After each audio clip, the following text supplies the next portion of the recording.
Assalamualaikum warahmatullahi wabarakatuh. Sahabat pecinta channel Cinta Tasbih dimanapun kalian berada, semoga senantiasa selalu dalam keberkahan dan lindungan Allah Subhanahu wa Ta'ala. Amin ya Rabbal 'Alamin. Ada sebuah video yang sangat menarik untuk kita ikuti dan kita lihat bersama-sama, di mana ada seorang habaib yang telah menceritakan tentang asal muasal Nabi kita Muhammad Rasulullah Muhammad Sallallahu Alaihi Wasallam. Menurut apa yang disampaikan oleh Habib tersebut, bahwasanya Rasulullah Muhammad SAW itu dari Al-Yaman. Nah, ini cerita yang sangat menarik untuk kita simak dan kita ikuti bersama-sama. Lantas, bagaimanakah ceramah yang telah disampaikan oleh Habib tersebut tentang asal dari Nabi kita Muhammad SAW? Mari kita simak video berikut ini. Waktu itu saya mau berkunjung ke rumah salah seorang ulama. Jadi karena niatnya bagus mau ketemu ulama, nyegat taksi di pinggir jalan. Kemudian setelah itu saya masuk ke dalam taksi itu. Kemudian di tengah jalan supir taksinya ngajak ngobrol saya. Langsung dia bilang, "Anta Yamani?" Saya jawab, "Ana Indonesia." Dijawab lagi sama dia, "La, anta Yamani." Dan saya jawab, "Ya, kakek saya dari Yaman, tapi saya kelahiran Indonesia dan saya orang Indonesia." Kemudian setelah itu dia bilang, "Loh, kalau kamu tuh orang Yaman, kamu harus bangga dengan Yamanmu." Dia bilang begitu. Kenapa? Karena Rasulullah SAW itu adalah orang Yaman. Sama itu adalah orang Yaman. Dia bilang dari sekian banyak itu, ini sopir taksi saya sampai bingung. Alimnya luar biasa. Dia nerangkan dalil kalau Rasulullah SAW itu orang Yaman itu dari ayat Quran ini, tafsirnya ini. Kemudian dari suku ini tafsir itu, ayat Quran, tafsir, hadis, syarah, itu sopir taksi. Saya bingung, ini kiai nyamar, mungkin saya diprank atau gimana, atau memang benar-benar orang alim ini. Itu sepanjang perjalanan itu dia sambil terangkan, ini ayat Quran, dan saya cek betul semuanya, apa yang telah disampaikan oleh dan tafsirnya semuanya betul. Rasulullah Muhammad SAW kenapa kok Nabi Muhammad SAW itu dikatakan Al-Yamani? Dan Wali Songo pun karena Nabi itu juga diklaim sebagai keturunan daripada Nabi Ismail alaihissalam. Beda sekali dengan apa yang telah disampaikan oleh Profesor ketika itu ditinggalkan sama ayahanda beliau Nabi Ibrahim bersama dengan ibunda beliau Siti Hajar ada di kota Mekah. Asal dari Rasulullah Muhammad SAW menurut Profesor kemudian akhirnya singkat cerita terjadilah adalah keturunan proses bagaimana munculnya air. Oleh sebab itu, marilah kita simak video. Nah, setelah itu karena ada air, makanya kemudian burung-burung kan berdatangan. Nah, suku-suku kan akhirnya cari tempat di mana ada sumber air. Karena sumber airnya itu punyanya Siti Hajar dan Nabi Ismail, akhirnya mereka semuanya mau tidak mau seakan-akan kalau ngambil di situ ya mau nggak mau ngasih hadiah pada Siti Hajar dan Nabi Ismail alaihissalam. Dan di antara suku yang datang itu adalah suku Jurhum. Dan suku Jurhum itu berasal dari Yaman. Akhirnya Nabi Ismail itu menikah dengan suku Jurhum tersebut dan akhirnya lahirlah keturunan beliau dan diantaranya adalah Nabi Muhammad SAW. Makanya akhirnya Rasulullah SAW itu disebutkan juga beliau adalah Al-Yamani. Itu beliau adalah Nabi yang berasal dari Yaman. Dan saat ini alhamdulillah ajaran anak cucu Nabi SAW itu banyak yang berasal, anak cucu Nabi ini berasal dari Yaman. Bahkan Indonesia ini mungkin negara dengan anak cucu Nabi terbanyak di dunia. Dan anak cucu Nabi SAW yang ada di Indonesia ini itu nenek moyangnya, leluhurnya ada di Yaman. Yang menyebarkan dakwah Islam di Indonesia para Wali Songo itu juga mereka berasal dari Yaman. Jadi insya Allah tepatlah untuk dikatakan Tahal Yamani. Wassalamualaikum warahmatullahi wabarakatuh. Nah, itu apa yang telah disampaikan oleh Habib tersebut, bahwasanya Rasulullah Muhammad SAW itu keturunan dari negeri Yaman, dan bahkan Wali Songo pun juga diklaim sebagai keturunan dari Al-Yamani. Namun beda sekali dengan apa yang telah disampaikan oleh Profesor Dr. Ahmad Az-Zahra yang menceritakan tentang asal dari Rasulullah Muhammad SAW. Menurut Profesor Ahmad Zahra, bahwasanya Rasulullah itu adalah keturunan dari Arab. Oleh sebab itu, marilah kita simak video berikut ini. Mohon ya para habaib segera menyadari bahwa ini adalah masalah sangat sensitif demi keselamatan kita di akhirat. Demi keselamatan kita di akhirat, jangan main-main ngaku keturunan Nabi atau keturunan itu bukan urusan sekarang, urusan nanti bes. Tapi harus di ngenek niki jelas Quranan Arabian dan Nabi jelas orang Arab. Itu loh di surah Fussilat misalnya, walau ja'alnahu Qur'anan a'jamiyyan laqalu laula fussilat ayatu a'jamiyyu wa arabi qul walladzina amanu hudaw wa syifa, dan seterusnya, agak panjang ayatnya. Tapi intinya Nabi Muhammad SAW itu mendapat Al-Quran dengan bahasa Arab. Nabi Muhammad SAW jelas diketahui oleh seluruh dunia sejak dulu sampai sekarang adalah bangsa Arab, orang Arab. Lah Yaman itu apa Arab?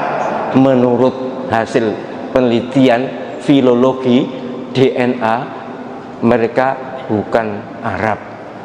Kalau mereka ngaku Arab ya sudahlah, terserah. Memang negara Arab itu ada 22 sekarang, termasuk Yaman, Oman dan sebagainya, termasuk bahkan Djibouti, Mauritania, Chad itu ikut negara Arab. Ada 22 negara Arab berbahasa Arab memang, tapi bukan bangsa Arab. Yang bangsa Arab yang di Hijaz itu. Mesir pun ada Qibti, mayoritas malah, entah sekarang juga banyak Arabnya ya. Tapi jangan gini lah ya, jangan gini dalam rangka mengunggulkan kelompoknya atau klannya lalu Nabi Muhammad diamankan, ya janganlah. Nek protes wong aku duwe video nih, ada videonya. Jadi tidak main-main. Saya menyampaikan ini demi keselamatan kita. Keselamatan apa? Akhirat. Kalau dunia mungkin tidak, kita sama-sama tahu lah sebenarnya, tapi di akhirat kan sama-sama belum tahu, dan pasti adil, pasti bersih, pasti jujur. Akan terbuka apapun perilaku kita di dunia ini. Berulang kali saya sampaikan, berulang kali, lebih baik tidak mengaku keturunan Nabi tapi keturunan Nabi, daripada mengaku keturunan Nabi tapi bukan keturunan Nabi. Itu berat dosanya kalau bukan keturunan Nabi, ngaku keturunan Nabi. Wis ngono gak usah suwe-suwe itu. Jangan. Nah, sekarang coba tadi Ali. Jadi informasi bahwa istri Nabi Ismail itu siapa, pasti nanti ini netizen akan bertanya-tanya, kok bisa sama seperti tradisi Islam? Inilah yang sedang kita bahas ya. Coba lihat di Kitab Kejadian pasal 21 ayat 21. Kitab Kejadian pasal 21 Kitab ayat Kejadian pasal 21 ayat 21. Maka tinggallah ia di padang gurun Paran, dan ibunya mengambil seorang istri baginya dari tanah Mesir. Ulangi lagi pelan-pelan Pak Edi. Tinggallah ia di padang gurun Paran, dan ibunya mengambil seorang istri baginya dari tanah Mesir. Nah, perhatikan di situ ya, ayat 21. Maka tinggallah ia di padang gurun Paran. Pertanyaannya sekarang, siapa yang tinggal di padang gurun Paran? Ismail. Karena ini ada kaitan dengan ayat sebelumnya. Oke? Ya. Dan ibunya mengambil seorang istri baginya dari tanah Mesir. Siapa yang dimaksud ibunya ini, Pak Edi? Ibu Hajar. Ibu Hagar, ya. Ibunya Ismail, yakni Hajar. Dan ibunya mengambil seorang istri baginya, yakni bagi Ismail, seorang istri dari tanah Mesir. Mesir. Itu kelahirannya ibunya. Iya, karena kita tahu Ismail putra dari Hagar, putra Ibrahim melalui ibu yang bernama Hagar. Hagar dari Mesir. Ya. Dan Hagar mengambil seorang istri bagi Ismail juga dari Mesir. Oh. Kenapa mengambil perempuan dari Mesir? Karena Hagar orang Mesir, dari keluarga Fir'aun. Karena Hagar itu disebut Bat Paro Hayeta. Hagar itu anak perempuan Fir'aun. Sedangkan istri Ismail itu dari keluarga besar dari Bunda Hagar. Berarti ibunya Ismail itu bukan seorang budak ya. Keturunan anaknya. Yang jelas aja. ini bukan orang biasa Pak Edi. Ini orang luar biasa. Iya. Makanya nanti Ismail itu melahirkan orang-orang luar biasa. 12 raja-raja besar. Iya. Maka sangat tidak masuk akal tiba-tiba Ismail menjadi orang penting karena melahirkan 12 raja kalau tidak ada kaitan dengan keturunan keluarga besar Fir'aun. Iya. Darah biru. Darah biru. Iya. Makanya sebelum ini saya uraikan, kita lihat cek dari pernyataan Rebai Saad Diagaon sendiri yang sudah saya tulis di buku saya yang pernah yang pernah kita bahas. Saya mengutip dari buku ini Pak Edi, The Samaritan Version of Saad Diagaon's Translation of the Pentateuch. Jadi ini karya penting yang harus dibaca, baik itu Yahudi, Kristen, Islam, pasti baca buku ini yang sudah dikaji secara filologis oleh seorang filolog internasional yang bernama Tamar Zevi. Ya, buku ini diterbitkan di Leiden, penerbitnya nggak main-main Pak Edi, Brill. Ya, berarti ini buku yang sangat akademik. Ini bukan buku abal-abal Pak Edi. Ini buku yang betul-betul sahih, terakreditasi. Ya, terakreditasi secara internasional. Nah, ini ditulis dengan huruf Ibrani ya. Tetapi bahasanya itu bahasa Arab Pak Edi. Ya, bahasanya Arab tapi tulisannya Ibrani. Tidak semua orang bisa baca ini Pak Edi. Ya, kecuali orang Yahudi Sefardi, orang Yahudi Mizrahi, orang Yahudi Falasa. Tapi kalau orang Yahudi Ashkenazi nggak bisa baca. Oh, yang keturunan bukan keturunan. Tapi kalau Yahudi Mizrahi bisa baca, Sefardi bisa baca. Karena ini huruf Ibrani tapi bahasanya Arab. Kita lihat ya, kitab Kejadian pasal 21 ayat 21. Nah, kita lihat di sini ya. Ayat 21. Di sini disebutkan ya. Di sini ada huruf Waf, huruf Sameh, huruf apa? Huruf Kaf, ada huruf Nun Sofit ya. Kalau kita menyebutnya huruf Kaf bahasa Arab itu ya. Kalau dibaca wasakana fi bariyah al-Hijaz, disebutkan Al-Hijaz. Di situ ada nggak kata Al-Hijaz? Nggak ada. Disebutkan apa? Paran. Bariyah itu sama dengan padang gurun. Al-Hijaz, ya Al-Hijaz. Kota Hijaz ya. Jadi kawasan Hijaz, di situ Paran. Jadi dalam tradisi Yahudi, Paran itu maksudnya sama dengan Hijaz. Al-Hijaz di sini. Ya, disebutkan Alef, Lamet, Het, Gimel, Alef, Zain. Kalau dibaca Al-Hijaz. Saya ulangi lagi. Wasakana fi bariyah Al-Hijaz fa'akhadat lahu. Kalau diterjemahkan wasakana, dan dia tinggal fi bariyah, di padang gurun Al-Hijaz. Yakni Ismail tinggal di padang gurun Al-Hijaz. Fa'akhadat lahu, maka diambil baginya ummuhu imra'ah. Jadi ibunya itu mengambil baginya untuk dia, maksudnya untuk Ismail, imra'ah, seorang perempuan, min, dari, ini ada Bilad al-Misra. Balad al-Misra. Jadi negeri Mesir. Jadi kalau di situ disebutkan Paran, ya, disebutkan Paran, itu maksudnya sama dengan Al-Hijaz. Kota Hijaz ya. Dan diambil seorang perempuan sebagai istri dari Ismail. Memang tidak disebutkan nama perempuan itu siapa, tapi disebutkan padang gurun Paran sama dengan padang gurun Al-Hijaz. Ini kalau kita lihat dari Targum Sa'adiyah Gaon, ya. Sedangkan dari Targum atau yang kita sebut sebagai Targum Yonatan bin Uziel, ada penegasan nama. Ini abad pertama Masehi, sebelum munculnya Islam. Al-Quranul Karim, ya. Disebutkan ini kata-kata yang hampir sama. Wayatif bemidbera, disebutkan Deparan. Jadi dia tinggal di kawasan Paran. Unesif iti yat Adisha. Kemudian dia memperisti seorang perempuan yang bernama Adisa. Wetarbah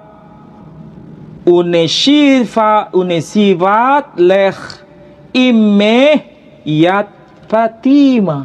Oh, namanya Fatimah. Kemudian ibunya mengambil bagi dia, untuk dia Ismail, immah ibunya yat Fatimah. Ini disebutkan Fatimah. Jadi setelah punya istri yang bernama Adisha, maka diganti ya dengan perempuan lain yang namanya Fatimah. Yang dari Mesir itu berarti. Ya. Iteta me'ara de Mitzrim dari tanah Mesir. Ini ditulis pada abad pertama ini ya. Abad-abad awal Pak ini. Sebelum Al-Quran ada, Islam ada ini ya. Iya. Ada orang yang berkata begini, ini karena pengaruh Islam. Ada yang berkata begitu. Namanya pakai karena Islam. Nggak mungkin muncul nama Fatimah di situ. Tapi jelas ini tertulis Fatimah. Tertulis ini. Siapa yang bisa baca tulisan Ibrani, pasti bisa baca ini Fatimah. Ya, Fatimah. Padahal ditulis sebelum Islam. Iya, nama istri Ismail disebutkan namanya secara harfiah Fatimah. Dari tanah Mesir. Dan kita tahu ini apakah memang pengaruh dari Islam? Bukan, Islam belum ada. Islam belum ada, Al-Quran belum diturunkan, Nabi Muhammad belum dilahirkan. Tapi kenapa bisa muncul nama Fatimah? Berarti nama Fatimah itu bukan nama yang baru muncul di era Nabi Sallallahu Alaihi Wasallam. Bukan asli Arab ya berarti ya. Iya. Nama putri Nabi siapa? Putri Nabi pertama. Nama putri Nabi ada namanya Fatimah. Iya. Ya. Fatimah. Tapi apakah nama Fatimah itu baru muncul zaman itu? Enggak. Iya. Enggak. Ternyata tantenya Nabi kita Muhammad Sallallahu Alaihi Wasallam, istrinya Abu Thalib bernama siapa? Fatimah. Abu Thalib ya. Iya. Jadi istrinya Abu Thalib itu bernama Fatimah. Artinya sebelum kelahiran Nabi Muhammad Sallallahu Alaihi Wasallam, nama Fatimah itu sudah menjadi tradisi. Populer ya. Populer. Di kalangan Bani Hashim, di kalangan bangsa Arab, di kalangan keturunan Ismail, nama Fatimah itu populer. Kenapa populer? Karena mengikuti jejak dari Ismail, nenek moyangnya. Karena nama istri Nabi Ismail namanya Fatimah. Hanya beda cara pelafalan. Di sini tidak disebut Fatimah tapi Fatimah. Mau disebut Fatimah, mau disebut Fatimah, itu bukan sesuatu yang mustahil. Tapi intinya kalau ada yang berkata nama Fatimah itu karena pengaruh Islam, karena istilah nama Fatimah baru muncul zamannya Nabi Muhammad Sallallahu Alaihi Wasallam karena putrinya bernama Fatimah. Ini kesalahan yang sangat fatal. Kenapa? Karena ada argumentasi sebelum kelahiran Sayyidah Fatimah alaihassalam, keturunan dari Nabi Muhammad Sallallahu Alaihi Wasallam, ada perempuan-perempuan lain sebelum itu yang juga bernama Fatimah. Iya. Iya kan? Tantenya tadi itu. Tantenya juga bernama Fatimah. Kalau yang istri pertama yang disuruh pisah tadi namanya siapa tadi, Pak? Kalau di sini disebutkan Adisha. Oh, disebutkan di situ. Adisha, namanya Adisha. Kemudian disuruh mengganti orang Mesir ini. Iya, kemudian digantikan oleh Fatimah atas saran dari Ibrahim alaihissalam Dan itu dilakukan oleh ibunya. Oh, Dari keluarga Fir'aun berarti sendiri. 12 raja ini dari keturunan dari Mesir ini ya? Iya.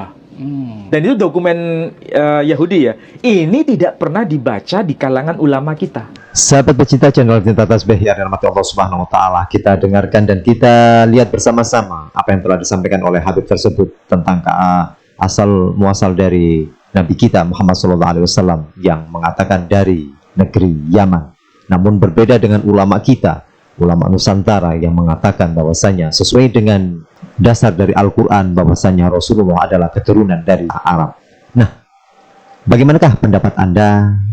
Segera tulis di dalam kolom komentar. Terima kasih. Jazakumullahu khairan katsira. Wassalamualaikum warahmatullahi wabarakatuh.